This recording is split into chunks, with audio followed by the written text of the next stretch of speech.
So we can call this doing trigonometry from scratch. So we'll define, again, cosine as the real part of x of iy, as we did on the previous slide. And we can show that there exists a smallest positive real number y such that cosine of y equals 1. And we're just going to declare that this is what we call 2 pi. It may seem a little silly to call it 2 pi, but it turns out to be the constant 2 pi that you're used to. So how do we establish the smallest positive number with this property? I should point out that if cosine of y is 1, then sine of y has to be 0. So it's also equivalent to e to the iy equals 1. Okay, but first let's find some positive number so that cosine of it is 1. So first we claim there exists a positive real number such that cosine of t is 1. Why is this? Well, first I'm going to show that I can get some specific number that's positive.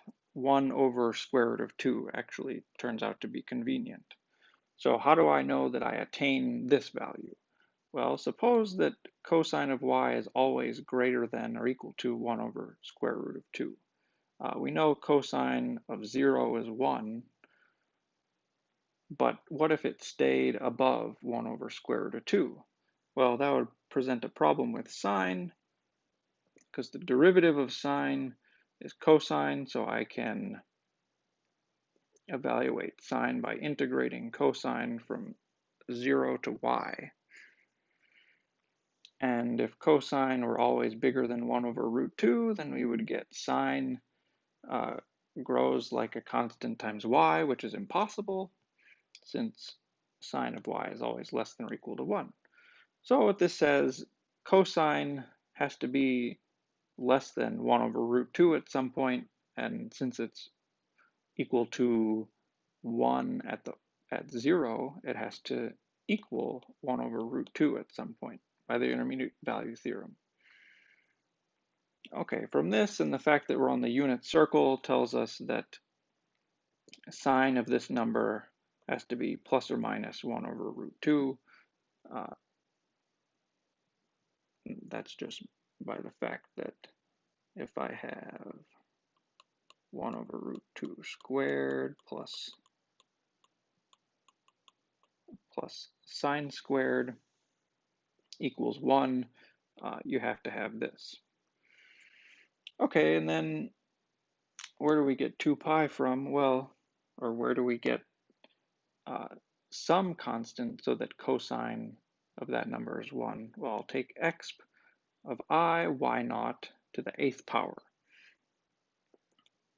And obviously you had to have some knowledge of how this works in advance to know to take this to the 8th power, but let's see how it works from here.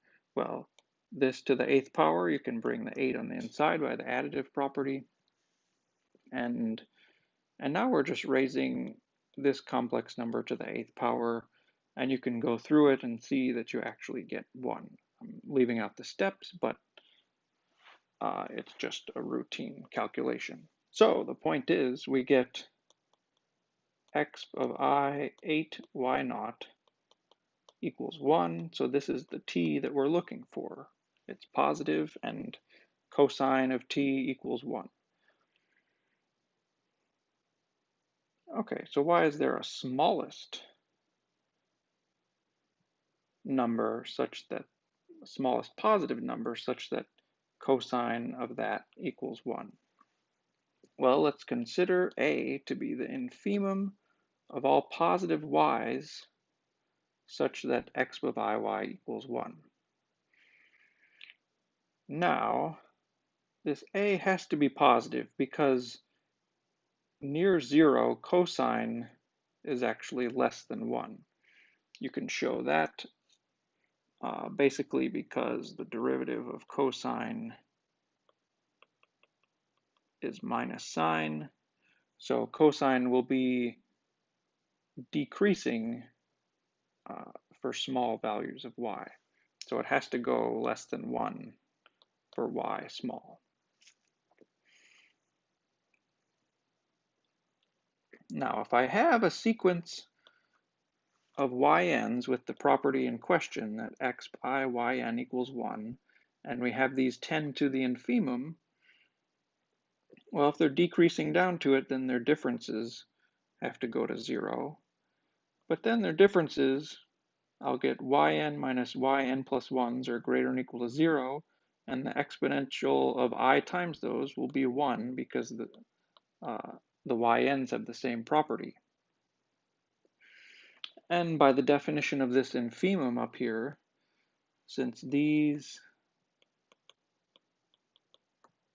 differences are greater than or equal to 0, we have to have the yn minus yn plus 1 equal to 0 or greater than or equal to the infimum a.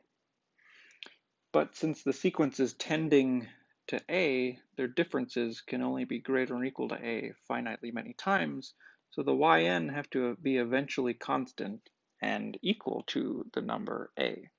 So that means the infimum is attained and equal to a, so there is a smallest positive value such that x of iy equals 1. Well, one easy corollary we get from this is that this special number 2 pi, I guess you can define what pi is from this. Pi is the smallest positive real such that e to the I pi, which will be cosine pi, is minus 1. Why is it the smallest? Well, if I had e to the I y naught equal to minus 1, then if you square both sides, I get e to the 2I y naught, and by what was just shown, if y naught is positive, then 2y naught has to be greater than or equal to 2 pi, so y naught is greater than or equal to pi. On the other hand, e to the I pi,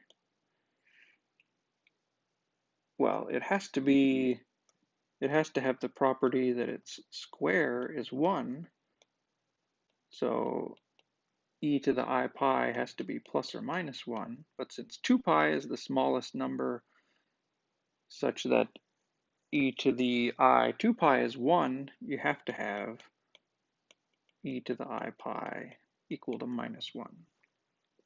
From this we can prove the basic property that the exponential function maps exactly 2 pi I times integers to 1. So exp of z equals 1 if and only if z is 2 pi I times an integer. So first, exp of 2 pi I times an integer will be equal to exp 2 pi I to the n, and since the inside is 1, you get 1 here. On the other hand, if I have exp of z equals 1, well, the modulus of this will be 1. So z has to be purely imaginary by previous properties. So now this y is a real number. And then we can trap y over 2 pi between two integers. So there exists an integer such that y over 2 pi is between n and n plus 1. Then you play around with this and you get that y minus 2 pi n is greater than or equal to 0 and less than 2 pi. But it has the property that exp of iy is 1, but also exp of I 2 pi n is 1, so the exp of this difference will give me 1. And since it's less than 2 pi, it has to, y minus 2 pi n has to be 0, because 2 pi, again, was this unique number such that, unique positive number, unique smallest positive number, such that e to the I times that number gives me 1.